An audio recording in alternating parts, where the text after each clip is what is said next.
Attention Austin musicians and music industry professionals. Are you having a difficult time navigating these waters, especially after the coronavirus and all the clubs have been closed? You don't know what to do? Well, let me tell you about a great resource for you. That's the Austin Music Foundation. Austin Music Foundation provides ongoing artist development services through its educational panels, one-on-one consultations, and online resources. Now listen, gang, all of that stuff is available to you, the artist or music industry professional, for free. And since coronavirus hit back in March and everything is closed down, Austin Music Foundation had the forethought to move all of their programs online. That's right, you can watch panels online, you can do your consultations online. Austin Music Foundation is there for you, and it's all free to you, the artist. Just go to austinmusicfoundation.org. That's austinmusicfoundation.org. Get involved. Gang, tired of being locked down under quarantine? Tired of trying to get your band together to rehearse outside? Tired of trying to get your band to rehearse in your home? It's getting crazy. You might be too loud for all that stuff. Well, guess what, gang? Space Rehearsal and Recording has reopened safely. You wear a mask, you bring your own microphone, 31 spacious rooms, plenty of parking. Space is a great place to get all of your work done. Find them at spaceatx.com or call them at 512-448-9518. That's Space Rehearsal and Recording. Start rehearsing again. Do it. And you may ask yourself, well, how did I get here?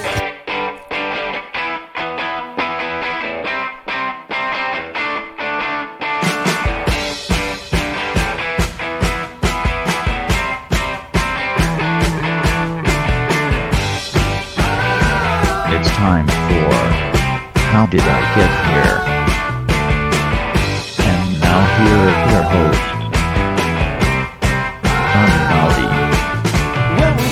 All right, hello, I'm Johnny. I'm your host. Welcome to the show. I hope you guys have all had a good weekend, whatever it is the weekend means to you anymore. Hopefully you got out of your house and got to go do something and have some fun somewhere. I laid low on Saturday, did some stuff around the house and chilled out. I actually watched a movie with a friend, kind of. not like in person. They weren't even here. They're in a completely different city. We just watched a movie at the same time and texted each other. It was fun, but it's weird. It's weird. It's weird at this point, like just socially how life is. I'm starting to get back out into it. I'm starting to see people. You know, I see Skyrocket. I've been going to the Bubble for these sessions, seeing different people in the Artist Development Program and Austin Music Foundation. Of course, Frenchie Smith and Einar and Daniel from Nane. Been seeing guys like that. Going to see Aubrey Hayes today. I'm excited about that. But yeah, man, it's starting to weigh on all of us. And it's getting intense. In fact, tomorrow, Tuesday, September 15th, is the 15th anniversary of Ham Day. Ham Day is a day here in Austin where the Health Alliance for Austin Musicians has a bunch of bands play everywhere, all over town. Like last year, I played in a bank.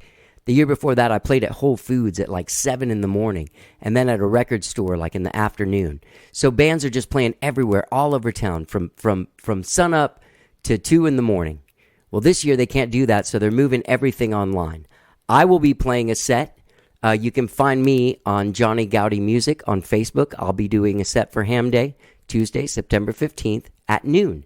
And in fact, one of our guests today, Pelvis Wrestley, will be playing on Tuesday, September 15th at sometime between 4 and 6 p.m. for Ham Day on their Instagram page.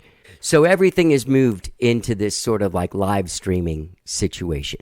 So hopefully all of you can watch. I know it's difficult to give in these times, but remember that the Health Alliance for Austin Musicians now more than ever needs money. All of the nonprofits, Austin Music Foundation, Health Alliance for Austin Musicians, the Sims Foundation, everybody needs what they can. And I know it's difficult to give because you also have people live streaming and you want to give them money too. It's just a crazy, crazy time. But hopefully people will be able to tune in tomorrow, Tuesday, Tuesday, September 15th for Ham Day. And check it out. I'll be playing at noon, Facebook.com/Johnny Gowdy. Gang, I have a great big show for you guys today.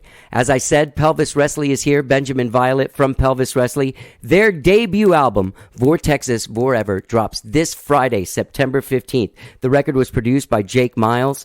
It's a gorgeous record. And I don't know if you know Pelvis Wrestley. If you don't, check them out. They have a single called Susanna. I play it on the show here. but you can check it out on Spotify and on the streaming services. Benjamin is really doing something very innovative musically. Like there's this country and western, like a traditional old school kind of country and western, Patsy Cline, Marty Robbins kind of like almost organic, old style like country and western music, but it's also brought into this new world of synthesizers and electronic drums, drum machines, good times, drums that go boo boo, synthesizers with strings, but he also has string players. I don't know, it's just beautiful, and he's such a great songwriter, and he has so much to say. There's a song on here, ILMC, I Love My Country, which is possibly to me one of the best statements on kind of the world that we're living in right now, this MAGA versus non-MAGA world. But anyway, me and Benjamin have a fantastic conversation. He's in the artist development program this year of Austin Music Foundation, and so I've gotten to spend some time with him on Zoom talking about stuff, and also, you know, with this record coming out and him getting ready to go in and record at the Bubble again for some new songs coming out in January, I've gotten to spend some good time with Benjamin over Zoom, because that's how you spend time with people now. And I've really gotten to know him, and I've really, I think that he's one of the most creative and innovative musicians out there, and he's got a lot to say, and we have a fantastic conversation. But before we get to my conversation with the fabulous Benjamin Violet from Pelvis Wrestley, I talked to Kyle Shutt from The Sword, Doom Side of the Moon, and his own solo career. He is working on a book called Written in Stone, where he is exploring his 20 years in rock and roll, touring, opening for Metallica, playing all over the world over and over again, meeting all kinds of people, being in weird situations. Being a musician and a traveling musician opens up these doors of weirdness that you didn't realize you were going to get to walk through.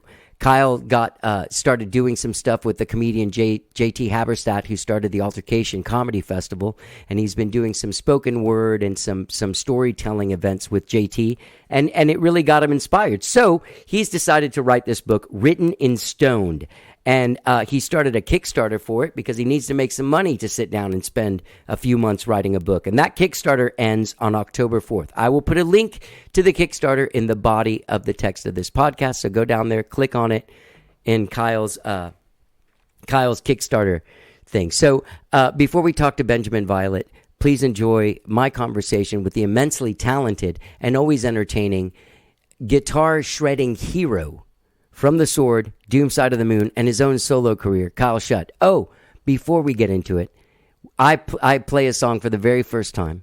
I'm debuting a song by Kyle Shutt, and his daughter, his 3-year-old daughter and him wrote a song called Dinosaur, and they'll be releasing this song as a single in October, and they'll be dropping a video with it.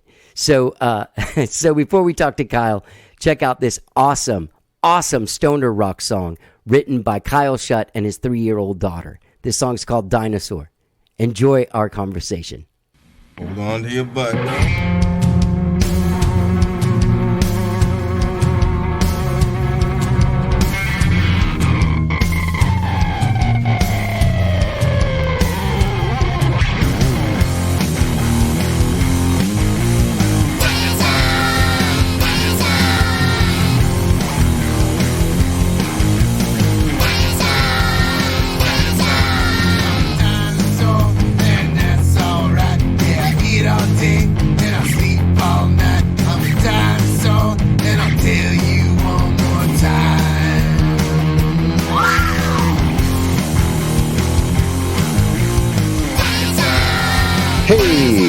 Hey there. Audio's good? Audio is great. So, first of all, let's talk about this song, Dinosaur. You wrote that with your daughter? She's 3? Yeah, man. We just had another child. Sometimes Mama will go run errands and stuff, and it's just me and the kiddos around the house. And with the 3-month-old boy, me and my 3.5-year-old daughter, kind of have our hands full taking care of him and stuff. But Yeah. I like to have a guitar around just to play music. Usually when I play music, I love my kids, but taking care of them sometimes or playing with them, the time just seems to stretch out into an eternity. Right. And 3 minutes can feel like 3 years. And but if I have a guitar and we're playing songs and just goofing around and stuff, like an hour will fly by, I won't even notice it. So I try to play music a lot around the kids and stuff. It helps me be a better father, I feel like, and stuff. And also, she just loves singing songs and stuff. And we were always just messing around, writing songs about whatever. We wrote a song about a squirrel and a bear and this and that. But I don't know, something happened, and we wrote a song called Dinosaur. It was just about dinosaurs, it was. I just caught myself singing it a lot, and I was like, this could be something, I don't know. So I kind of fleshed it out into a full thing, and people, can kind of, like, if a kid is involved in something in like a kid band, it can kind of lend itself to having to sound a certain way, kind of right, hokey, cheesy and stuff like that. But I was like, no, I'm gonna go full on rock band, with this. And it's just it's not a kid band, it's a band, but there's just a kid singing in it too, And so it was like I decided I didn't know if we were gonna start a new band with it or just how to spin it or whatever. So I figure I'll keep it under my solo album sort of umbrella, but I'll just release a series of singles with me and her as our songs. So the singles that I put out will be me and her singing silly songs. And then that way I can still put out solo albums that are just sort of your more traditional kind of rock and roll output. But Dinosaur, man, it's a hell of a song. We filmed a video for it recently. I'm going to put it out soon. I'm doing the Kickstarter for my memoir, if you want to call it that right now. So if that succeeds, I say if, you never know these days, but I'm going to give it my all, and going to try to raise that goal. So whenever we get it funded, I'm going to drop the Dinosaur video and single as a sort of thank you to everyone. And if it doesn't work out, I'm going to drop the single anyway to say, haha, never mind, I was just kidding. Yeah, I got other stuff going on too. Because some people, I could tell some people were like, write a book, man. Why don't you just write another album? Be like, I am. Yeah. I am. But in the meantime, I'm going to write this book too. But also, I kind of turned to Kickstarter for this book idea because I didn't want to waste the time writing the book that I want it to be if nobody wanted to read it, if that makes any sense. I just, I was like, I'm going to throw a Kickstarter. If I can get enough people involved that really want to do it, I'll do it. I'm not going to spend, a year or two of my life putting together this whole like beautiful little package if only 50 people really care about it. I love you 50 people, but it's a book is an entirely different beast than making an album. I can make an album in a week, no problem. But a book, it's going to take a lot of time. I want to do it right. I want to turn the genre of rock and roll memoir upside down, just on its head, and just create something like you've never seen. I mean, number one, I'm probably the least famous person to ever write a book like this. And also, like, I never had, those moments where like, oh yeah, I woke up in a hotel room with 16 groupies and a mountain to blow. Like, that book's been written, and I don't have any kind of interest in telling that kind of story. But I have a really interesting, I feel like, perspective on the music industry and just existing within that just impossible ocean. I navigated it with as much success as a person can these days, and I was able to accomplish a lot of like weird things, and did a bunch of crazy rock star stuff that I'd be happy to put into book form and to spill it out, and I want to illustrate it too. I want it to have a lot of photos. I want it to just be really interactive with like lists and just like kind of my own personal perspective on life and music. And I'm really excited about tackling it. But right now, I really enjoy promo. I love throwing Kickstarters and stuff. So I put a lot of work into making book parodies of this and everything, and creating like really fun reward packages for everybody, like a super duper leather bound edition. Right. You can even the book is called Written in Stone, and you can buy a package where you can be my editor in Keith. And I just like to have fun and make people smile, and hopefully this works out. That seems to be your whole thing. I've gotten that, like, you have a great personality, and all of your sort of like the book parodies and just sort of like your whole general online presence is a pleasure to come across, especially these days when you're trying to cruise social media and you always feel like you're getting kicked in the nuts or something. I know, and I get just as stressed out as anybody, but I just, I want to be that sort of just beacon of like happiness and hope and light for people. And I want to show people that you can accomplish the impossible. Like, if I can do it, I'm nobody, man. I'm just a dude that came from West Texas, and I won't give up. You know what I mean? And I just hope that I can spread that energy around to people. Like, the times are tough. Nothing's going to be easy. Like, running that solo album Kickstarter was not easy. Like, it worked, but it wasn't funded until 4 days before the end of the campaign and things like that. So it was an uphill battle. It's still an uphill battle trying to play music and be an artist full time for a living, especially supporting kids and stuff. But I'm not going to quit. No. I'm just going to keep grinding, and just hopefully that resonates with people. Yeah, it definitely resonates with me. Let's talk about this book. Did you to me, like last time you were on the show, you introduced me to J.T. Haberstadt, right? I believe so. Yeah. Yeah, and you had done some of his like storytelling shows. Yeah, he's a comic in Austin that he ran the Altercation Comedy Festival at Kick Butt Coffee, which sadly had to cancel this year, but so did everything else, so it's kind of not a surprise.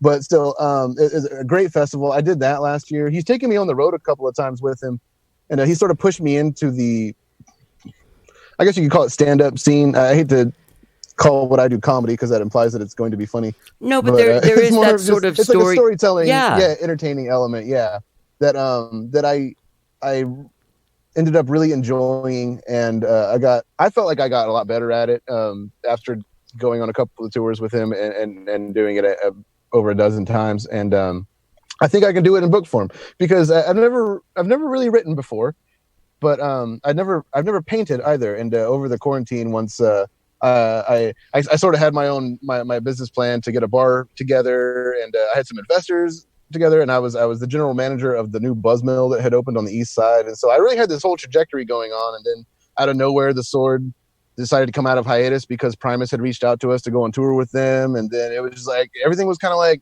snowballing into like this really epic year for me, and I know wham it happened to everybody, but still it really sucked having to bail on a 5-year plan, opening a bar and watching all the tours get flushed down the toilet and everything. I didn't know what to do, so I had a stack of solo albums that weren't selling themselves and a couple of Sharpies, and I just started coloring the Kiss makeup on my face, and I just put them online. I was like, anybody want these? And they sold, and so I took that money and I went to Jerry's Artorama.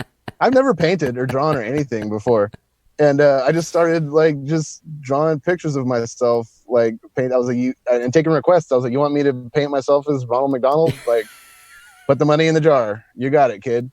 And I mean, I did over 130 of them, I think, is where I kind of stopped. I'm still going to do it. It's just that once the Kickstarter for the book ramped up, I wanted to focus all my energy on that. But one of the reward packages for the Kickstarter is you can request a copy of what I called my solo album variant cover series. Right. I did everything from Metalocalypse guys, like with Dr. Roxo and Murderface, to Beavis and Butthead, to pro wrestling. The Hulk Hogan one I was really proud of. I don't know, and it just like I kind of kept getting better and better as I went along too, and I also learned what my strengths and weaknesses are as an artist and stuff. So knowing all that and everything, I was like, going into writing a book, I've read 1,000 books.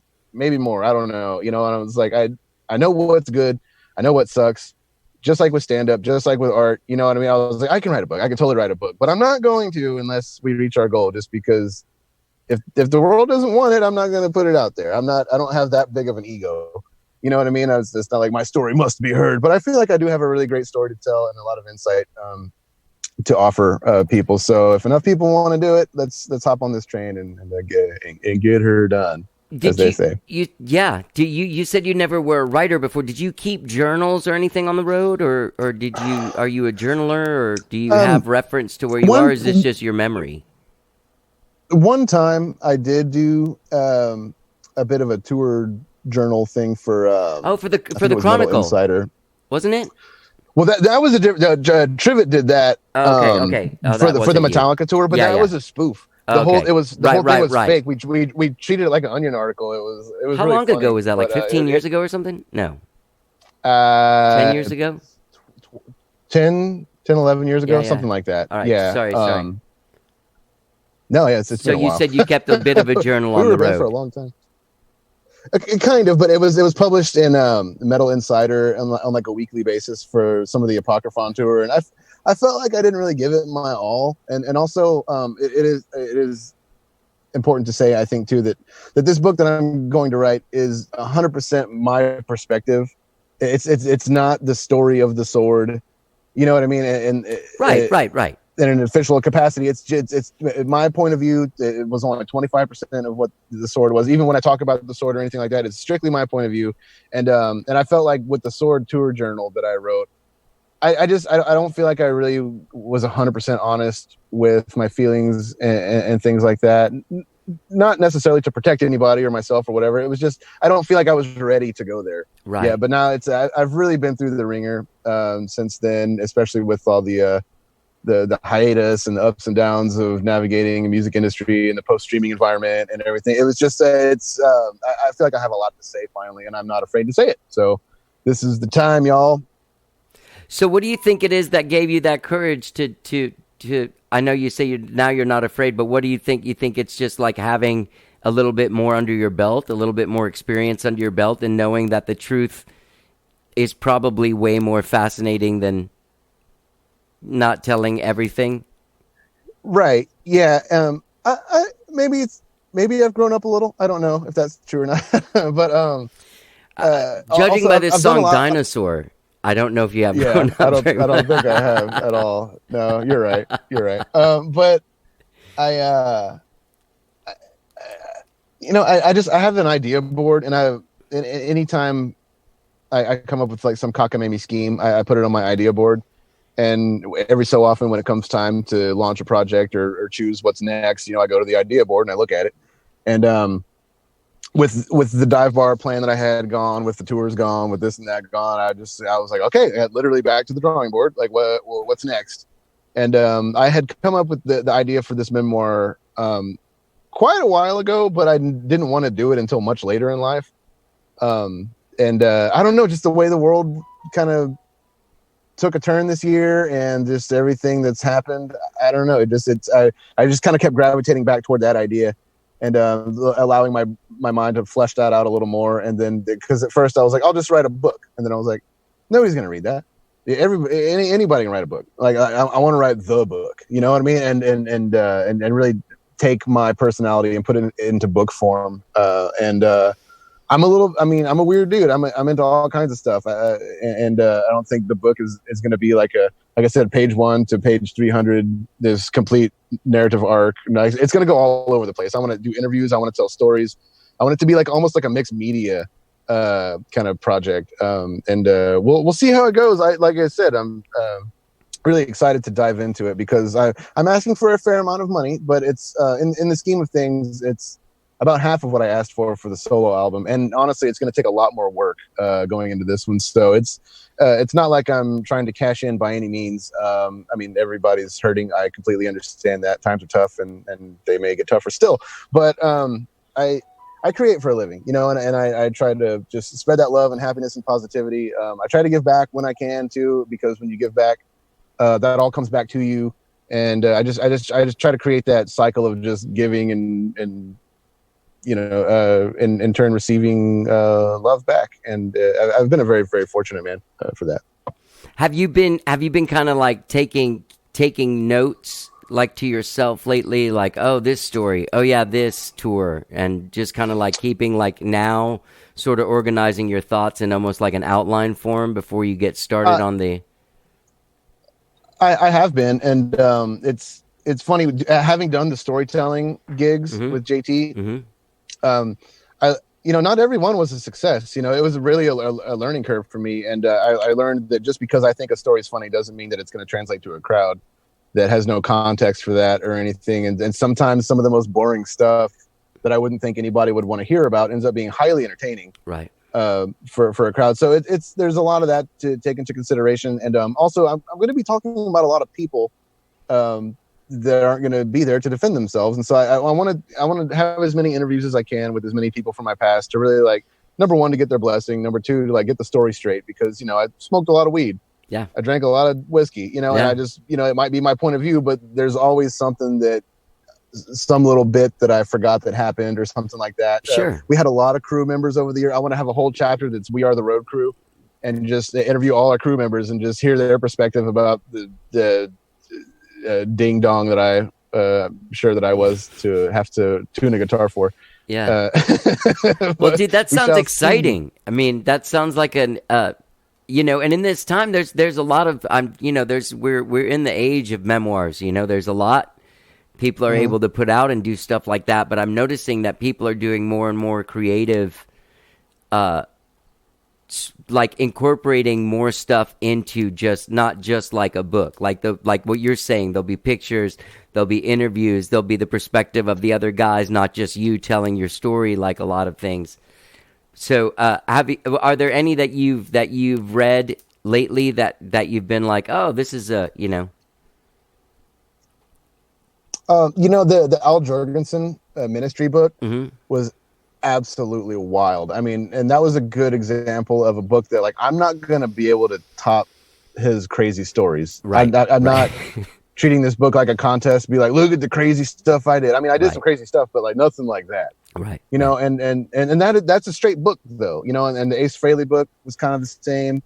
The Paul Schaefer autobiography, that's amazing, phenomenal, amazing, absolutely. Yeah. Every single page is gold. Yeah. And so that's the kind of thing I'm competing with. And like I said, like the idea of writing a book is almost so unoriginal that it's original right now, because nobody of my lowly caliber of fame is, I think, has the audacity to try to write a book about their life or whatever. But it's I don't know, after like over 20 years of touring the world and everything, I was like, it's just my perspective that I'm trying to get across to people. And I think I have a lot to say about the music industry. Like I said, I want there to be chapters about, like, have you ever read Moby Dick?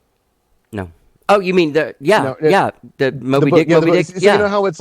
You know how it's like one chapter is a narrative, the next chapter is like an encyclopedia on whales, the next chapter is a narrative, the next chapter is like some biblical weird thing. I kind of want it to be like that, where like, one chapter is my story, and then the next chapter is like, we are the road crew. The next chapter is a little more of the story. The next chapter is the studio, and just describe like, and so instead of like going from A all the way to Z, it's like A, H, B, 9, right, C, whatever, and kind of bounce around, include lists like do's and don'ts, stuff that I saw people do on stage that you should never do, and then recount the times that I accidentally did it, and the things like that, just sort of throw myself under the bus for everyone.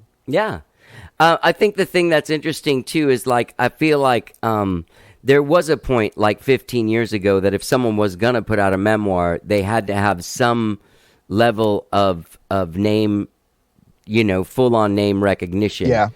Totally. But I feel like in the last decade or so, like with the rise in popularity of this kind of thing, like people do want to engage in someone's story, no matter how, mainstream famous or not mainstream famous they are. Right. I mean, I found the Ace Frehley book way more interesting than the Paul Stanley book. I hadn't read the Paul one. I couldn't find that one. And then I was going to read Gene's, but then he has like 8 of them, of course. He can't. There's not just one Gene book. I did the Gene one, or I did the Paul one with an audio book, and then I felt like at the end of it, like he was my friend. Yeah, that's cool. Yeah, it's pretty awesome. If this Kickstarter does hit its goal, I do want to do a stretch goal to where a very modest one, but just to where I will narrate the audiobook version of it. And you have to be able to record some grooves and just create its own soundtrack that just is like all around like listening experience for everyone. Nothing too I guess theatrical necessarily, but just like treat it like an old like 1940s radio show where there's like sound effects going on and just things like that. I think it would be really, really fun to do that, but that costs money and I don't want to do it half-assed. I have pride in the things that I create, and so if I get a decent budget, I will absolutely invest the time in that, because it's funny, in launching this project I was like, oh, I'll launch a book, it'll be fine. I don't mean this to be rude or anything, but a lot of people can't read or don't want to read or are dyslexic and have a lot of trouble reading and stuff. And so I didn't really think about that from like a standpoint of like, who am I going to offend by writing a book? But a couple of people have made some comments about that, and I had the idea to do the audiobook anyway, but now I feel like almost like it's like an obligation. But we'll see. Yeah, I'm excited about it. I have an Audible subscription, and before this pandemic, I'm in a band that we travel a lot, but we do not travel together. So I'm driving a lot. So I do a lot of audiobooks. I feel like I'm friends with everyone at the end of it. I did that Paul Schaefer book as an audiobook, and that was like, oh, cool. It's just like him sitting there telling you stories while you're driving down I bet- 71. Okay, you know, that's an entirely different experience. I just read it. That's cool, man. yeah. Your website is kyleshutt.com. I don't have a website. Oh, you don't have a per website. se. I just I'm mostly hang out on Instagram. You can find me there at Kyle Shutt, KYLESHUTT. Right, and there's a link tree there that has like my Patreon, the merchandise thing, the Kickstarter. Perfect. And I'll put a link to the information Kickstarter and and a link to that link tree in the body of this podcast. Thanks so much. Yeah, I dude. really, really appreciate it, man. Well, dude, I'm really looking forward to your book. I find you to be incredibly entertaining. I think that no matter how many are on there, it will be your voice, and that in itself is unique. You know what I mean? I appreciate that. Yeah, and yeah. that's I ain't here to be anybody but me. I'm just a dude, and I just want people to believe in themselves, because there's nothing worse than getting a cool idea and just never doing anything with it. I just want to show people like you can get an idea and spin it like crazy and just get out there and do it. And then once it's done, you move on to the next one. Just keep your ideas going. I'd hate to get to the end of my life and just have this list of stuff I never did. You know? Yeah. Well, good luck, man. Everyone get out there and support Kyle's Kickstarter. I will put the link to it in the text of this podcast. You can check out the song Dinosaur, which will play on this as soon as I stop talking. And I guess it played before too, but the Kickstarter ends October 4th. So get out there and do what you can to get Written in Stoned out into your hands. Dude, thank you so much for doing the show again. Thank you, John. Always man, great I really catching up, appreciate man. it. And like I said, don't want to, stink up the joint too much. But if you ever wanted to have me on for any reason or whatever, I'm an email away. Just reach out to me. It's no problem at all. I totally will, man. You're a pleasure to talk to. Let's do it again in a couple months, see where you're at with the book. Sounds great, man. All Thanks, right, John. man. Thank you, man. Talk to you soon.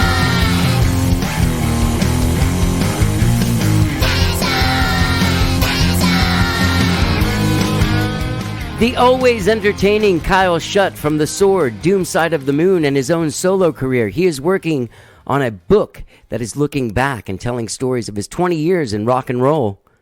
The book is called Written in Stoned. And he's looking for money for his Kickstarter, gang. Get out there.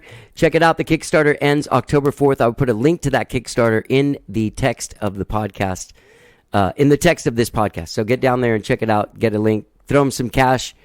Get those stories out there. Plus, he's going to be releasing that song Dinosaur that he wrote with his 3-year-old daughter and recorded with her. In October, there'll be a video for it and everything. Great to have Kyle Shutt on. And I'm looking forward to that book. I think it's going to be a fun read. All right, gang. Next up, my friend Benjamin Violet from the band Pelvis Wrestley. Their debut album, Vortexas Vorever, drops this Friday, September 18th. The record was produced by Jake Miles. Fantastic record. Just what an innovative band, taking all of these organic and sort of like traditional styles of music with organic instrumentation and mashing it up with like this futuristic synthesizer craziness, which I just love. Benjamin Violet is an incredibly innovative musician. The band Pelvis Wrestley is fantastic. Gang, don't forget, they will be playing tomorrow, Tuesday, September 15th, for Ham Day. Okay, sometime between 4 and 6 p.m. I don't know exactly what time. Go to Pelvis's Instagram page and get involved. This record is absolutely fantastic. You can get it this Friday, September 18th, Vortexas Vorever. Benjamin is also in the artist development program at the Austin Music Foundation. I'm very excited. He'll be working with Frenchie Smith and Einar Peterson on a couple of new tunes that they'll be releasing in January as well. So without further ado, please enjoy my conversation with the always entertaining, incredibly enlightening, and super fun Benjamin Violet from Pelvis Wrestley. Let's get down.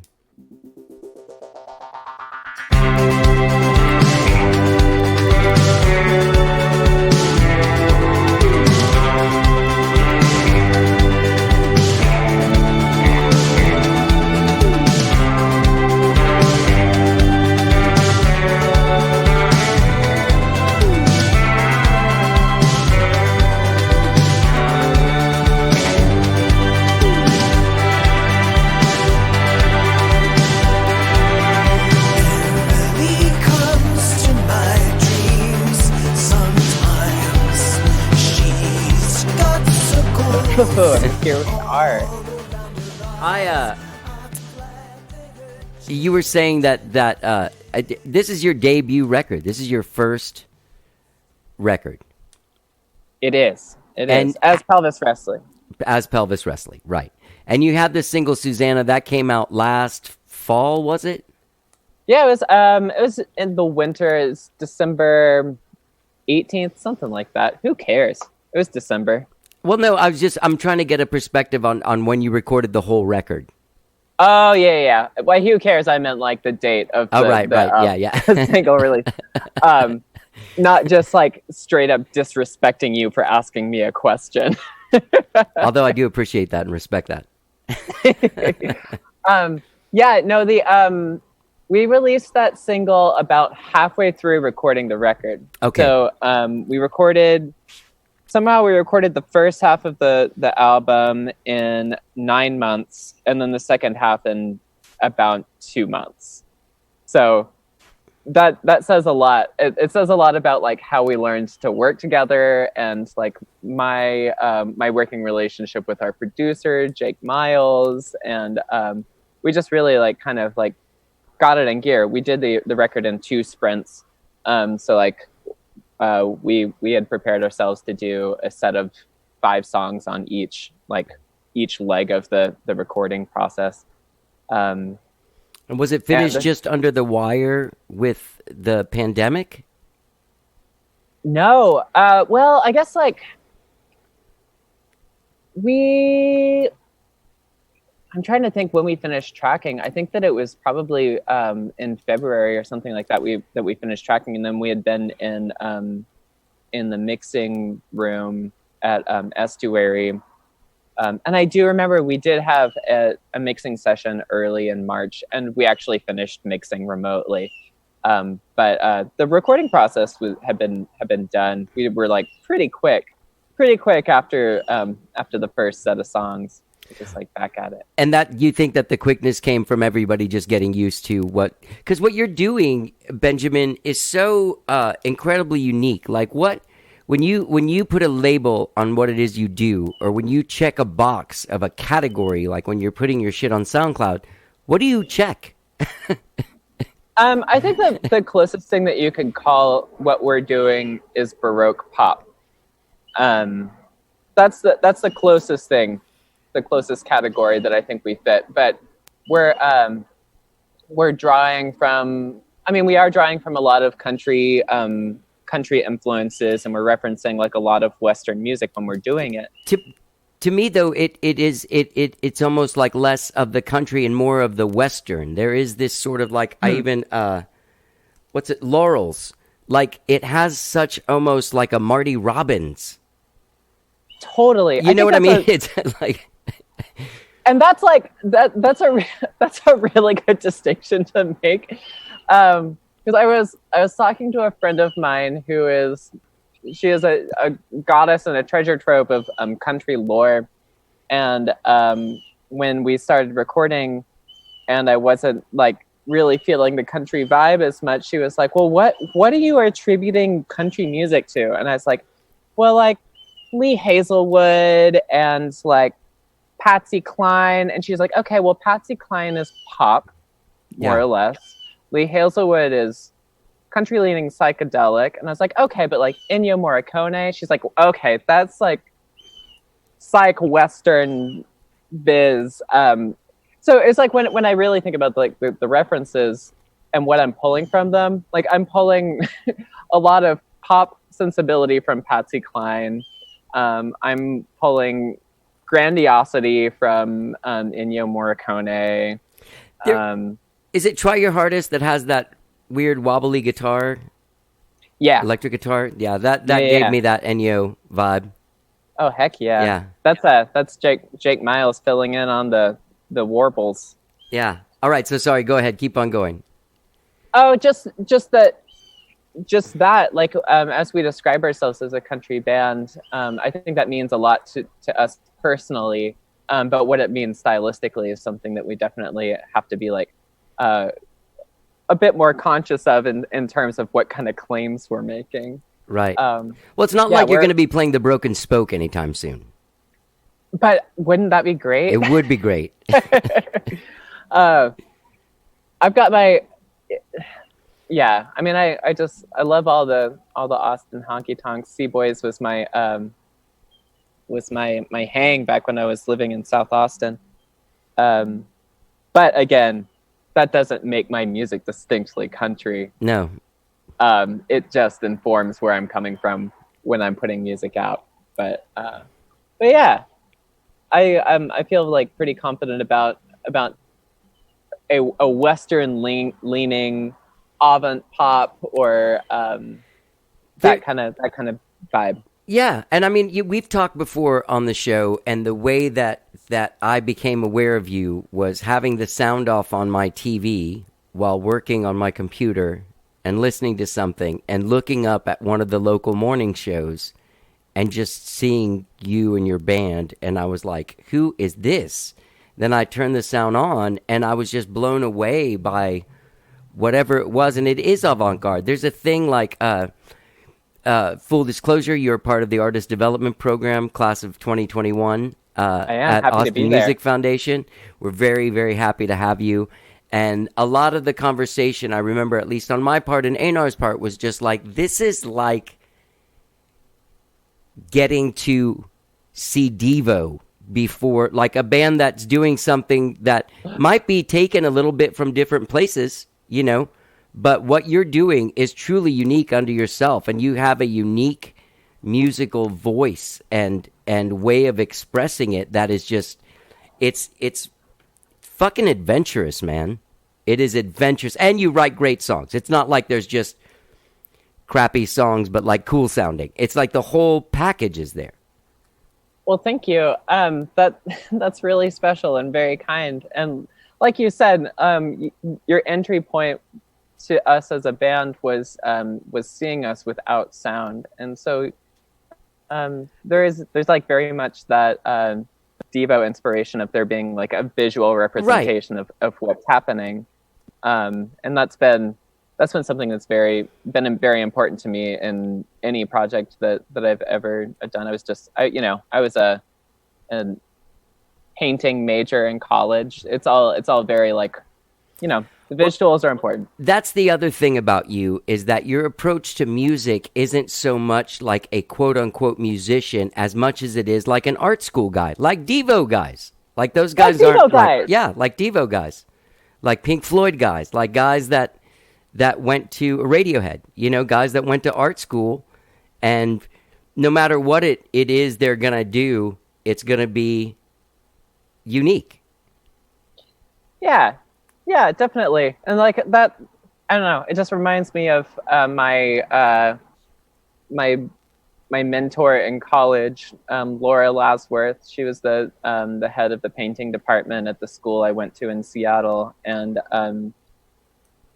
she was such a big part of informing like what I was listening to at that time too, because she was always she was always pushing David Byrne on us. She was always pushing you know, Velvet Underground and art bands, exactly. And so that's very much like the position I've come from in writing songs. Has been like very like,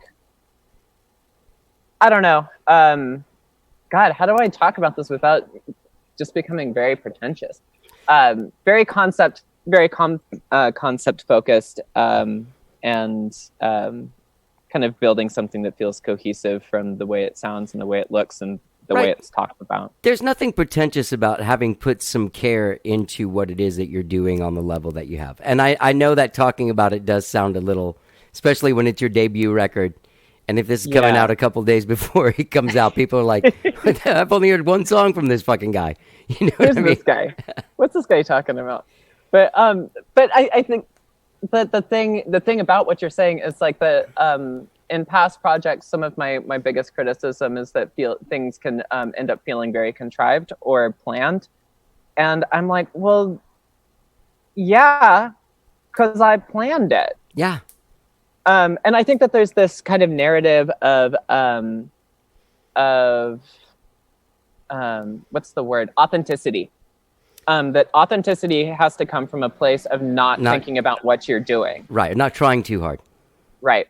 Not trying too hard. And when I look at the people that like, wow, I'm really not trying to throw any shade here, but like with people whose brand is authenticity, it is still similarly planned. Yeah. It's Hell still yeah.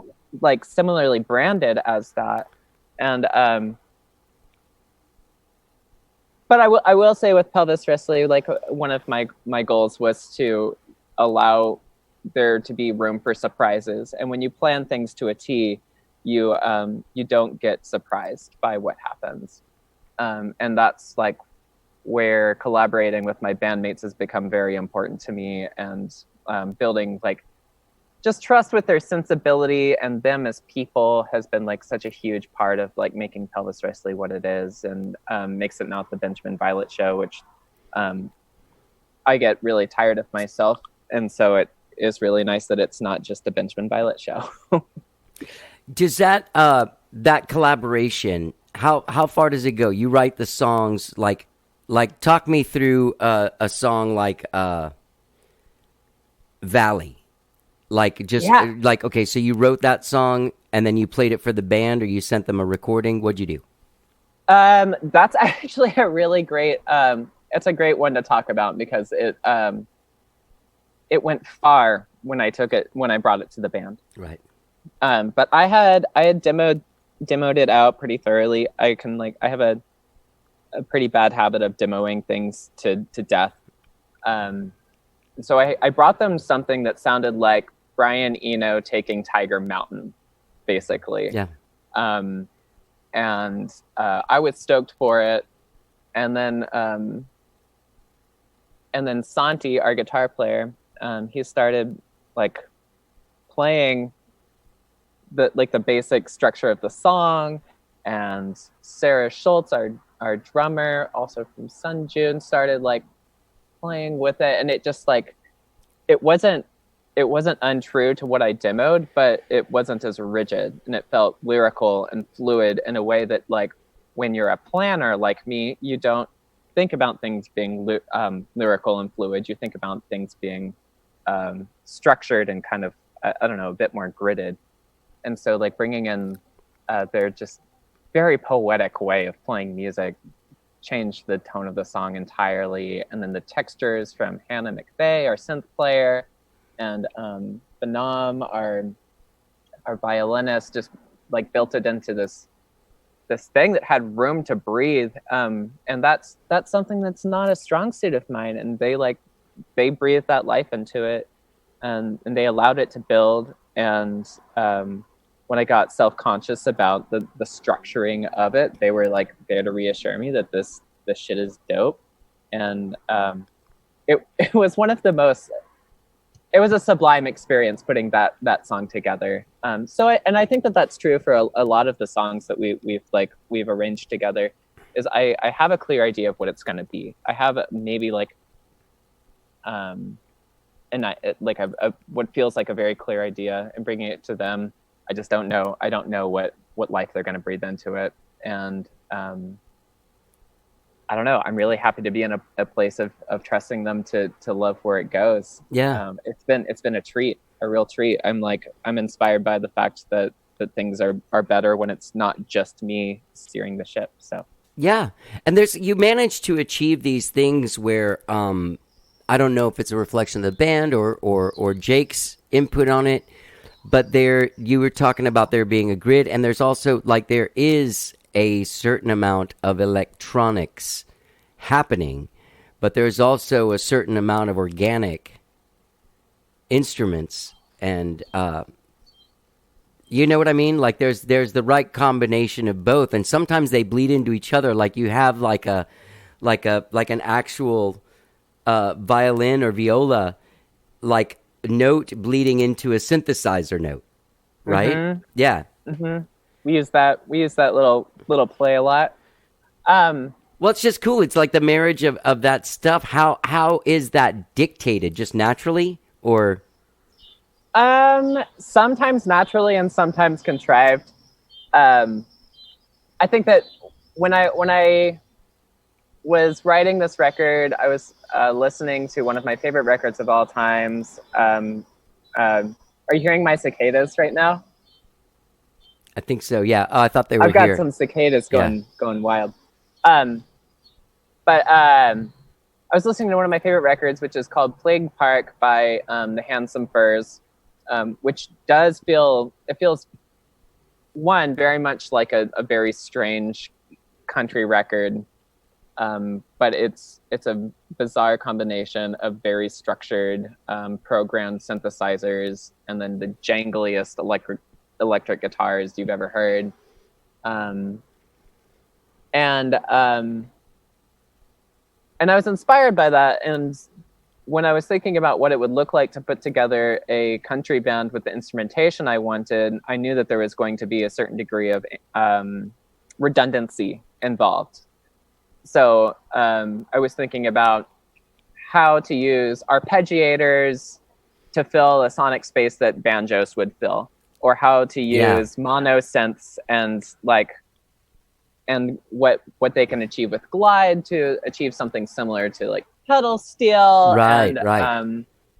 And the redundancy between the synthesizers and the big string sounds it's a real thing. And it was a challenge for the mixing room, that's for sure. And because the question is always, do we fight against this or do we lean into it? And we got the choice to do either option depending on what the song asked for. So I would say that sometimes we definitely ran into cases where there was just too much and something needed to be stripped out. And those are times when it was less planned and more like, okay, what are we doing? What's even the plan here? And then there are times when it's very intentional. Yes, we're using an omni chord at the same time as an auto harp because we're trying to play on like how these things are the same and different and what it means for something to be organic versus contrived. Yeah. Use that word again. But I don't know, let that be the Pelvis Wrestley story for this chapter, like the battle between what's contrived and what's organic, and not leaning into either one too much. It's kind of where it's at. Yeah. It's interesting because on a song like Try Your Hardest, if like you got in the radio, if you got in the car and turned on the radio and it was the last sort of quarter of that song, the last like 25% of that song, that you wouldn't know it was Pelvis Wrestley you were listening to per se. Because Likely of what not. we've been talking about right now, because that's almost like a rock thing. Like you got a guy doing like a weird noisy guitar solo. Not like a widdly solo, but like a weird, noisy, kind of like Thurston Moore, Brian Eno kind of guitar trip. Absolutely. Yeah, it definitely, it ends up going in like a little bit more of a glammy direction at that point. And that's just one of the challenges of being Pelvis Wrestley, is the fact that we just really can't commit to a single thing. Well, see, that's the thing to me, is that it's not, the record's not a mess. Like, you know what I mean? It's not like the White Album or something where, I mean, the White Album's one of my favorite albums, the Beatles' White Album. I don't know how familiar you are with it, but it has basically every style of music on that record. They were really going for it. Yeah, they were either going for it or no one was really talking about what they were trying to do as a record. You know what I mean? But like somehow this thing does work as a cohesive sound and a record. Whew! What a relief. Yeah, like when you sent it to us, to Emily and I, like we had a couple of conversations outside of it, and it was just like going back and forth just about these things, and obviously like I love my country. That it was like this song has to be the song that everybody hears from this record. You want to talk about that song a little bit? ILMC? Yeah, I'd love to talk about that song. So I Love My Country, or ILMC, because somehow, even though I say it so many times in that song, or some permutation of it, people say, what does ILMC stand for? It stands for I Love My Country. No. People still ask. Yeah, people are still asking. Somehow they're still asking. But it was that one's a grocery store song. That's one that came from a trip to the grocery store. I don't know. I'd gotten cut off by somebody with an inflammatory bumper sticker or something like that, and I felt frustrated, and kind of like got spun out thinking about just like what it looks like to love a country when you hate so much about it. Yeah. And thinking about conversations with one of my best friends and old bandmates, Ava Cole. We were in a band called Andy together, but she would talk about how on like it'd be 4th of July, and she would just be like so puzzled about how to celebrate this country, and she's like, well, I like the parks. But like that's what ends up being true, and that rings very true for me. Like whether we're here or not, the land is glorious. Where the land we live on is amazing, and we're here now, by some horrible happenings and horrible events, but now it's this place that we call home. And so this song is sort of about reckoning with what living here means, and what it would look like if it all fell apart, I suppose. If it all fell apart. Oh, go ahead. No. It's funny that this song was written before the pandemic, before the murder of George Floyd. You know what I mean? Before these things that this song really speaks to. That's why it spoke so strongly to Emily, because of when she heard it was in June or July. You know what I mean? Right. Yeah, and that's just it. It's like all of these things, like the murder of George Floyd or pandemic, like all of these things, while incredibly tragic and horrible in their own right, are just case studies of things that have been going on for 200 years plus, 200 plus years. And so like all of the subject matter is there and ready. These are just like the most recent data points to support it. Yeah. And I don't know, with pandemic, like, and how it's exposed the ways in which our systems just break down so quickly when like the machine can't like turn labor constantly. Yeah. And how just transparent it is that the push to get kids put back into schools where they're at risk of dying or making teachers die. Yeah. This is a money-based decision. There's just no question about it. It's because parents can't go to work as easily if they have children at home. And so we need to do something with these kids. Maybe they just die. That would make things a lot easier for us, wouldn't they? So anyway, feeling very frustrated as I talk about this, and I'm about to fall into 100 little rabbit holes. But yeah, it's a song about feeling a little frustrated, but understanding that there's something to love at the bottom of this, which parks. is the fact that I'm just joking. The parks, but the fact that the land is beautiful and the people are beautiful. Both of these things have a right to exist. Yeah, and have a right to be protected. It feels like there's been this like the curtain, like the end of the Wizard of Oz.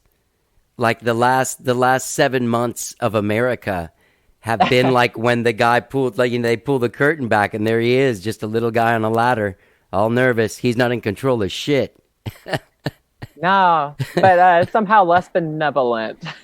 Yeah, but I mean, I feel like just as a country, we're like, oh, this, yeah, it's so there's things that need to be fixed. Do you what kind of feeling comes over you when you see what's happened? I mean, do you feel like what's happening now is a wave towards some kind of betterment of our American society, or do you feel like these are the cracks, they're just getting bigger?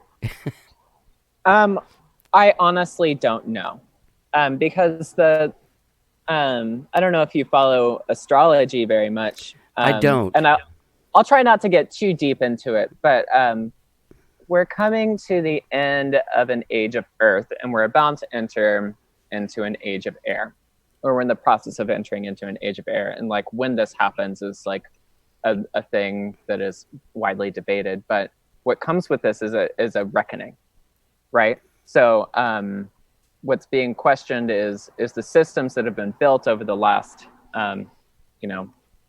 several hundred years, whether they're viable, what we can take from them and learn from, what we need to just like break down and build something better from. But what ends up being the answer is that, well, this isn't good or bad. What this is a challenge for everybody to look inward. And if it's going to be a good thing, then everyone's going to need to be doing a lot of personal work. Like, obviously, there's a lot of systemic change we need to see. Yeah. But as individuals, we need to find where our values are. And it's really easy to go pointing fingers about how the problem is on someone else's lawn. But what's important for us to do in order for us to take this just like shitstorm of a situation and turn it into something good is understand how you as an individual are contributing to this shit. Owning it. Yeah. Not how you're better than it. Yeah. Not how somebody else is bad and you are good. I'm done talking about good and bad. I'm done like trying to like give myself self-worth by like finding a way of defining myself as good. The only thing I'm interested in anymore is whether I'm causing harm or contributing to nurturance. And anytime that you're contributing to harm, if you're not worried about whether you're good or bad, you can acknowledge it. But if your entire identity is wrapped up in whether you're good or not, and somebody says, hey, you harmed this person, you're going to be like, nope, that doesn't fit with my idea of myself. Sorry. So I don't care anymore. I don't care. I want things to get better. I really want conditions to become more equitable for all. And again, as much as we need systemic change, we also need change for ourselves. And so I would say, everybody, do your homework, read a book, take a lesson. Yeah. What kind of book? Like a self-help book or just a book in general? Well, I just read Lila Seed's Me and White Supremacy. Mm-hmm. It's a 28-day journaling companion, which basically highlights anti-racism information, which a lot of us are already privy to just from reading memes, right? So we have this like general consciousness of this information, but what we're not doing is when we repost memes, what we're saying is, y'all need to read this, right? What this book does is it says, okay, maybe you've heard of tokenism before. How have you contributed to it? Right. And then it gives you some specific prompts for reflection of how you've contributed to tokenism or, white exceptionalism, how you've identified yourself, again, as one of the good ones. And so, therefore, unneeding of doing this kind of work. And it's great because it just puts the ownership back in your yard.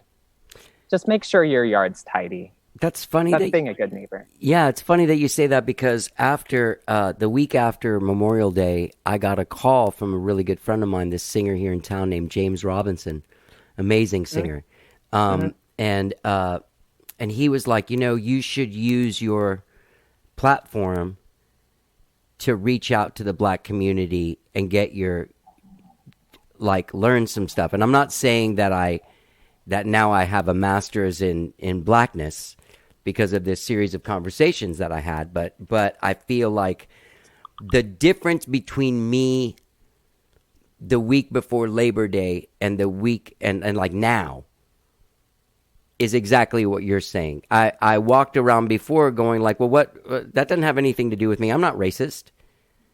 You know what I mean? Because you have white privilege. Because you don't have to. It's that thing of like, well, I choose to look at the good in the world. Well, of course, I have that because, I'm actually Hispanic. Like, my parents were born in Cuba, but I look like a guy from Iowa or something. You know what I mean? Right. So I can just skate through life without anybody questioning anything I do. But at the same time, you know what I'm saying? Like, you realize, like, oh, I'm contributing to this by choosing not to deal with it because I'm cool. I'm not racist. I'm cool. You know what I mean? Yeah. we're all stakeholders in the culture that we contribute to. So I 100% I hear that, and again, it's not, you know, the goal isn't to be all of a sudden better, or all of a sudden you're a good boy. Right. The goal is to just be dedicated to the fact that we're just going to have to keep working on this. Go team. And I just, like, you know, I applaud you for doing that work, and stepping out on that path. And I've like, I mean, this is a fairly new thing for me as well, because I think that myself, like many other people, are going through the transition of defending ourselves against the idea that we're not racist, to embracing the idea of anti-racism, which accepts racism within it. So, like, we don't have to pretend that, like, we're better than having a bad thought or having a bad behavior.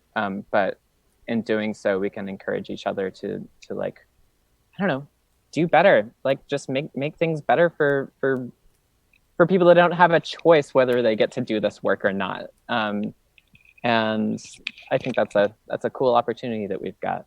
Yeah, it is. And we're lucky. I mean, I don't know. We're always, I believe in the philosophy and ideals. This country is the only place in the world that is just based on this philosophy that has to grow and breathe and change with the times and with the people, because it's our philosophy ultimately.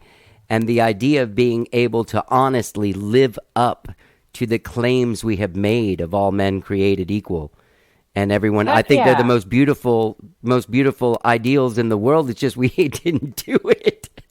We just need to apply it. Yeah. I mean, we did, you know, maybe did a good job of setting that target up there, but sure. Even when that target was set, it was, you know, for landholders. It was specifically, this country is just specifically set up to help the already wealthy. Yeah. And they got wealthy just by saying they were, because they came to this place that was, like, you know, with low regulation. So and then we just went and regulated it. Did you see the movie Scarface? No, I haven't seen Scarface. You've never seen Scarface? Well, I'm Cuban, right? He's right. Cuban. He's a refugee that came in 1980 when Castro opened the jails and did the Mario boat lift. I don't know how familiar you are with that, but he basically let out all these criminals and people from insane asylums and sent like 150,000 people to Miami and kind of changed the face of Miami crime-wise and stuff like that. So there's a line, you know, and it's all also about the American dream, right? Sure. Achieving, and it's not about doing something good it's about making the most money you can. You're killing dudes, you're selling coke, you're doing the whole thing. But there's a line that Tony Montana says where he says, "This country's just one big pussy waiting to get fucked." And there's people, like, I feel like that's what our forefathers came here. Like, they're like, shit, man, we can go there. We can have slaves. We can make all this money. You know what I mean? We won't be taxed. We'll set up our own trip. There's no adults. There's no adults. We can run the quote unquote savages off their land and do what, you know. But yeah, it is interesting. The more that I've learned through this pandemic and kind of watched everything happen, the more I've become a firm believer that capitalism is really a system set up where a guy has to be on the bottom. Mm-hmm. Somebody has to be not. It's just not for everyone. Well, yeah, I mean, it's based on the idea that resources are non-renewable, so get them. Smoke them if you got them. Yeah. Yeah, it's an interesting thing. I've been thinking of my friend Susanna of the song from Susanna, the song as Susanna. A matter of fact, yeah. As a matter of fact, has this thing that she says, which is the problem with capitalism is the free market doesn't work unless the market is actually free. And by that, she means that we're all many of us are in, have jobs or careers that we don't identify with. It's not what we would do if we could do whatever we want, right? Right. And we can identify this thing where when people have flexibility, or just backing up a little bit, there's this idea that necessity breeds innovation, right? Mm-hmm. And I don't think that's true. Necessity breeds slapped together solutions. Right. The things that breed innovation are having the room to breathe and the room to innovate. And you don't have the room to innovate when, you're living in a 1-bedroom apartment with your extended family. Yeah. It just doesn't happen like that. So the free market looks like, Andrew Yang. What if there's basic income? What if we don't have to worry about our basic needs? And there's there's a lot of data supporting that this is an economically feasible idea. And it's also consistent with capitalism. Capitalism might not be the enemy, but its implementation right now is one that is certainly just feeding billionaires our bones. But I'm not an economist, and I'm going to get out of my depth real quick if we keep talking about it. Well, I do have a parachute to get out of this conversation. Oh, please. How did you discover the omnichord? Because I'm an omnichord guy myself. I discovered the omnichord in college, from the same guy that introduced me to Daniel Johnston, actually, which is hilarious because I grew up in Austin and went to school in Seattle, and I managed to not know. Hadn't heard a Daniel Johnston song until I was in the dorms. Do you remember the first song you heard of his? I'm pretty sure it's "Don't Let the Sun Go Down on Your Grievances." Yeah. Which is maybe it's because it was the first. Go down on your grievance. Respect love of the heart over lust of the flesh. Yeah, Jesus, what a genius, man. We got to do a little Zoom sing Do yourself a favor, become your own savior, and don't let this. What a genius fucking song, dude! It's making the hair on my arms stand up. I know, seriously. Yeah, that boy loved his scriptures. But yeah, so in the same conversation where this friend of mine introduced me to Daniel Johnston, he broke out this strange device, which seems like the cheesiest thing I'd ever seen. And now it's a core part of my arsenal of sounds. Well, it's congruent with the music and sort of the traditional sort of organic sort of music. You play the auto harp and the omnichord. You know what I mean? Right. I mean, this whole interview is just a conversation between you and me. No one else hears this, right? No. This is private, right? No okay. one Good. Then I feel totally cool telling you that my secret goal with Pelvis Wrestley is that somebody would call me the June Carter Cash of the omnichord. Oh, that's beautiful. I mean, wouldn't that be great? Did you know June Carter Cash wrote Ring of Fire? Yes. What the heck, man? What the heck? Yeah, so I find it to be a very beautiful instrument. I really appreciate that it's called the omnichord because I was very frustrated when I found out that auto harps don't actually have all of the chords. Right. Yeah. Yeah, they leave some out. So omnichord, that's what's great about it. They've got all the chords. Yeah. I mean, you can't do flat nines or anything. I mean, we got the major and minors. Yeah, major sevenths. You can do that. Which one do you have? I'm an art school guy, not a music school guy. That's right. I have I have one of the white ones. Oh, I also have one of the white ones, or the light gray ones. Cream. It's yeah.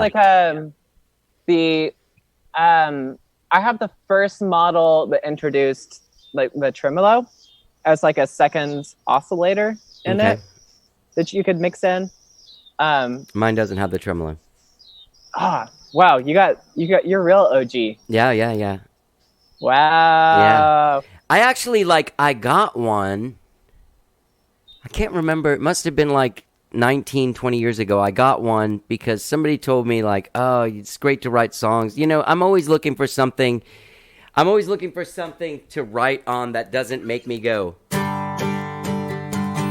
You know what I mean? Like a strum and a G. You know what I mean? So it's like sometimes I was going to ask you this. Do you write songs on bass at all?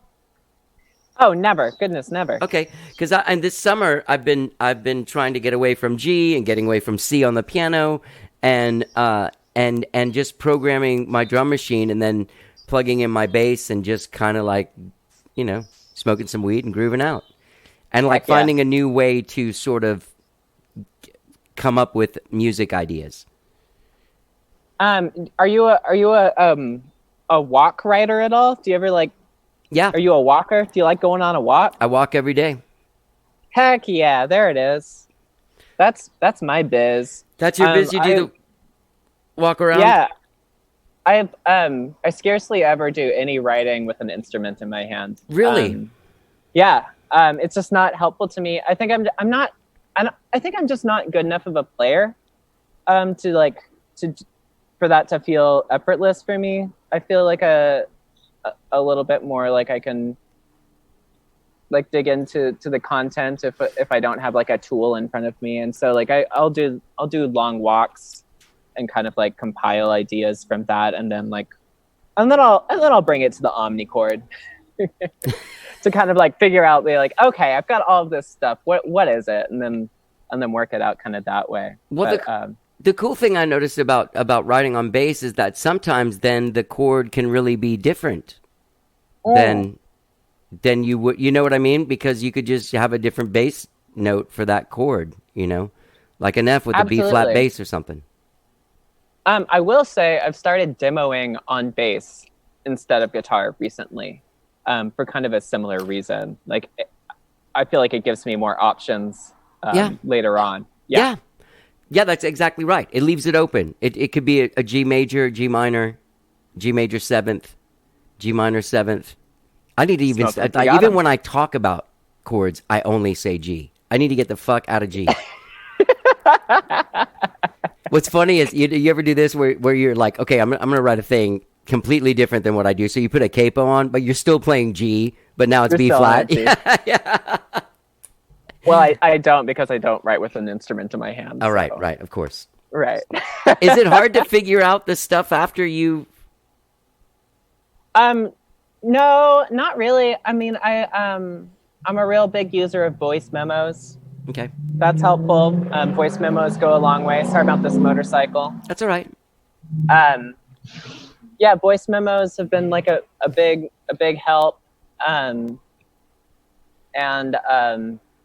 Really just trying to get like as much just stuff as possible. I kind of like to just amass ideas and then edit and then try to figure out like how these things come together. And like the ideas for songs are usually like, they kind of like, it never comes all at once. It's sort of a constantly revealing process,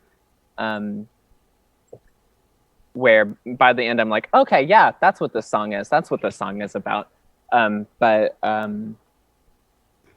yeah, the process of compiling it after the fact, it might take a little work because something is not entirely in key or something like that, but it comes together. Are you a journaler at all? Inconsistently. Yeah. When it feels helpful, I don't try. It's not like a regular practice, but there are definitely times when it's very helpful. That's good. Yeah, to me, I find stuff like that helpful, but it's very hard for me to be super consistent about it. It's funny, when I'm on tour, I'm fucking great at it. Oh, tour's a different brain space altogether. Yeah. Not as great at writing songs, but I am good at writing down what I'm feeling every day. Johnny, you ever smoke a little weed? Yeah. I won't tell anyone. I know that this is a conversation just between the two of us. Yeah. But, I feel like touring is kind of like that. And I'm not just saying that because I'm smoking a lot of weed when I'm on tour all the time. But like, my experience with that is great for idea generation. Sure. Horrible for getting anything done. Yeah. So the best thing is just to become a good note taker, like figuring out how to document yourself in the moment without feeling like you're doing any work. Kind of trick yourself into it a little. Yeah. Where do you walk? Do you walk the trails and stuff? I'm a big alley walker. Ooh. Yeah, I live Alley like in walker. Yeah. And I can do that because, like, you know, again, I'm a white male. I Yeah. don't have to worry Exactly. about walking in alleys. This is something that my body permits me to do. But it's such pretty walking in my neighborhood, especially. Like, it's the most. You could convince yourself that you're like in the middle of like a beautiful forest jungle sometimes when you're walking down these. Are you in alleys. Hyde Park? Yeah, I'm in Hyde Park. Hyde Park's the only place in town with alleys, except for downtown. South Congress, great alleys. Oh, really? Yeah. When I lived in South Congress, it was like, man, those alleys were my jam. I miss those alleys sometimes. Great birds. And I saw a fox one time, and it was like, where am I? Where am I? And I'm like, oh no, look out. You're in an alley. Let me ask you this: what are you gonna do for the release? Like, are you doing a live stream? Yeah, we're talking about having like a little listening party. I've been enjoying these YouTube listening parties. We're thinking about setting that up, and yeah. I mean, we're just trying to find the thing that feels the most celebratory with our given conditions. Yeah. We're releasing this record right now because we're really excited about it, and because we are excited to do new things as well, and because I basically just refuse to let 2020 be a wash. Yeah, we're feeling great about it. Good. Yeah, I mean, obviously, I wish we could have a big show. That's what I want. I want to have a big show, and I want to have a party with my heckin' friends. So we're gonna try to do something as close to that as possible. I know it's just a week out at this point, but yeah, it'll probably be casual, low key, but it'd be nice to have an opportunity to have that old AOL Instant Messenger experience once again. Yeah. Maybe we'll have a chat room. ASL, everyone. Yeah, baby. Remember the chat rooms? Oh, I do remember the chat rooms. Einar and me made a record in like 1999 in the dawn of the chat room, and we had this AOL account. We had this computer just going in like the control room where all of us were like, I guess I don't know if we were like going to Japanese. We were finding like weird cuckold husband chat rooms and stuff like that and trying to like talk to them. And they didn't like guys coming in taking a piss, you know, talking to, you know what I mean? But we were just so fascinated with the fact that now we could talk to, you know, you ever wonder what orgy people are like? Well, let's go to that orgy chat room and ask them what it's all about, you know? Go figure it out. Yeah. Can I ask you a question? Sure, go ahead. What was your screen name? I think it was our band. I think it might have been like Gaudi Band or something. Yeah, okay. Did I meet you in a chat room? Hopefully not. That would have been very illegal, I believe. Yeah, what were you, like 12? I don't know. At some point I was 12. But as a 12-year-old, I have no shame about this. I was a very innocent child, let me tell you. Very innocent. Very just like innocent. My first AOL Instant Messenger screen name was Rock Hard 89. Whoa. Because I really like rockin'. I love rockin', and I love rockin' hard. I have a cousin that married this dude, and his I asked him for his email when they first started dating, and he was kind of weird about it. And then I was like, "What is it, dude?" And he was like, "Taco kisses for you 69." It's like, dude, you gotta stop dating my cousin like immediately. How did we have so little shame? Well, I had no shame because I had no idea that what I was saying was absolutely Right. He definitely did. Yeah. I also loved tacos at age 12, so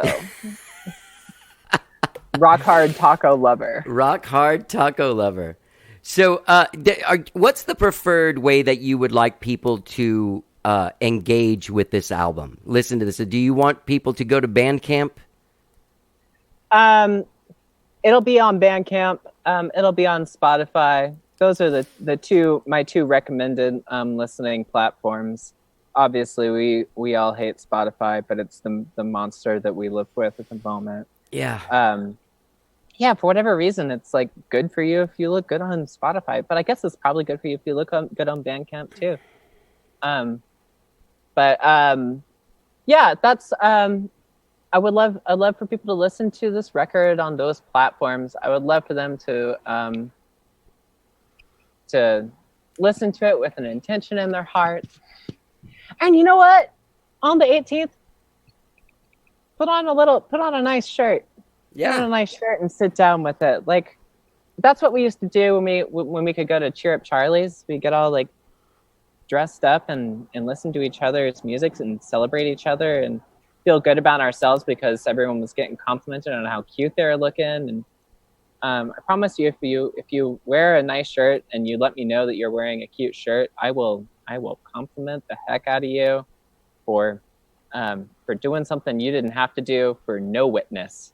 So I would say those would be my guidelines. You know, I'm always trying to manufacture a red carpet event, but at this case, I think everyone's just going to have to show up as the way they would like to be perceived and see them themselves, be their own witness, listen to the record, and I hope you really like the record. I love it. It's called Vortexas Vorever, and it drops Friday, September 18th. Everyone can listen to it. Produced by Jake Miles. Pelvis Wrestley, it's their debut album. You might have heard the song Susanna. You might have seen them on the same news show I saw them on. But now the whole record's out. People need to get out there and I'm so looking forward to what you do with Frenchie and Einar. Yeah, me too. I'll be going by and hanging out. So, hey, do you like what do you like? You like chocolate covered espresso beans? Sure, I like chocolate covered espresso beans. My favorite nut is a raw and salted almond, so I guess I'm the most boring person in the world. But basically never met a nut I didn't like. Yeah. Me neither. I My guess you're not favorite just nut is talking you. about that. Yeah. You are truly, Benjamin, you are a great, you're a beautiful person and an artist that I am so excited that not only do I get to be alive when you're making music and be in the same town, but that I get to know you is very exciting. I don't know. I don't, there's a lot of people doing stuff, myself included, and I don't feel like I'm breaking new ground artistically. So when I meet someone, no, I'm just, you're you know what I mean? Some of us went to art school. Some of us played rock and roll in bars. You know what I mean? Like, I just came up as a teenager playing, Continental Club, like when I was 16 and shit like that. So, oh my God, you played Continental Club when you were 16? Yeah, 1985, baby. Gosh. That's dreamy. It's pretty wild, man. Well, thank you, Johnny. I feel lucky to have you as a friend. Yeah, me too. These are great conversations. Like, I always feel a little bit like invigorated and enlivened. I gotta tell you, we've got a Mars square happening right now that's making me about the most irritable person in the world today, and this is just a treat. So thank you. You know what you're gonna have to, throughout the course of this ADP thing, I'll answer anything I can for you, and you explain astrology stuff to me, because I've been hearing astrology. See, here's the deal, real quick. My mom was a hippie. Mm-hmm. Okay, so I grew up around hippies. Like, oh, he's a Libra. That's why he's doing this. And then I worked at Whole Foods for like 5 years of my life. So there's a lot of like, oh, you're a Libra. Oh, I probably, what's your moon in? You know what I mean? And I'm not making, I'm just saying like that's how I heard it my whole life. So I steered away from it because I was like, these are these kooky astrology people. And now over the last few months, I've been coming across some stuff. Some people, hip people like yourself, have told me some stuff. And I'm like, oh, well, that makes sense, So maybe it's time to explore. It's like, I feel about astrology similarly to how I feel about tarot, except for I think that astrology is more legit somehow, just because it's just worked out so much for me. But it really just gives you a frame of reference to judge something by. Like something that like I experience in my life is frustration with the fact that I will only ever think the thoughts that I would think myself. Yeah, my brain only works one way, and it's like the Benjamin Violet way, and that's why like again reading is so important, because you have to introduce new frameworks of thinking into your life if you ever want to think differently. And astrology and like tarot cards and stuff like that give you just like maybe a contrast to be like, okay, well, there's an idea. Where do I stand in agreement or opposition to that? And then all of a sudden you have a new idea. You have like synthesis between what's being offered and what you're bringing to the table. It's so helpful. But yeah, deal. We'll talk stars. Yeah. I'll talk stars all the time. Excellent. But I'll just tell you what Johnny Nicholas tells me, basically. So okay, that'll be our deal. Get this record by Pelvis Wrestley, Vortexas Vorever, drops on Friday, September 18th. Go listen to it on Spotify, Bandcamp, wherever it is that you do your music business, but try and do it on those fantastic songs. I didn't even get to the fact that I still like In Heaven is still like one of my favorite songs, and I'm sorry if I said it sounded Chinese, but you know what I mean when I'm saying that. I get it. I do get it. And I mean it in the coolest way. Like, I mean it in the best way possible. No, I 100% hear how the tones come through like that. Yeah. I mean, I love that song too. I'm excited about it. Did you see that it ended up being a single, accident single? It did? Yeah. When we released, when we announced our partnership with Austin Town Hall Records, right? We ended up putting that one out as a single. So good. Maybe I'll play it on here. Yeah, go for it. Well, dude, I'm looking forward to hanging with you in the studio and spending the rest of the year working on this stuff. Congratulations on this record. Everyone get out there and check it out. Vortexas Vorever, out Friday, September 18th. Benjamin Violet, it's always a pleasure to talk to you. You're a fucking brilliant artist and a wonderful human. Thanks, John. Yeah, man. Cheers.